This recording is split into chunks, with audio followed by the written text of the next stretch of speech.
được. Tôi phải đưa lên từ từ đó. Rồi. Té bỏ xe ra thôi, đâu có sao đâu, đất mà. Luôn. Không có nổi. Ngồi lên. Ngồi lên. Đây có người chỉnh chạy nó đã. Đó vậy đó. Rồi.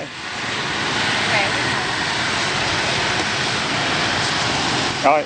Rồi, ngay chỉnh ngay lại. Đỡ rồi anh. Đó vậy đó rồi. Đỡ. Rồi. Đó. Chỉnh lại, chỉnh lại tay. Chạy mới được. Một cái vịnh được rồi. Rồi. Lên. Lên chỉnh lên nổi đi chứ. Khoan để tao đập này. Chưa. Sao lại để cái bàn đạp kỳ vậy ta? Phải đạp lại giống nãy chứ. Cái bàn đạp phải lui lại. Không nữa đó. Rồi đúng rồi. Rồi bàn đạp vậy đó. Đó đúng rồi. Đó đúng rồi.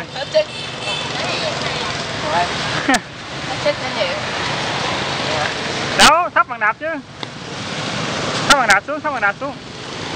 Thấp xuống đây nè. Đó đúng rồi. Đó đúng rồi. Bước trên đây trước.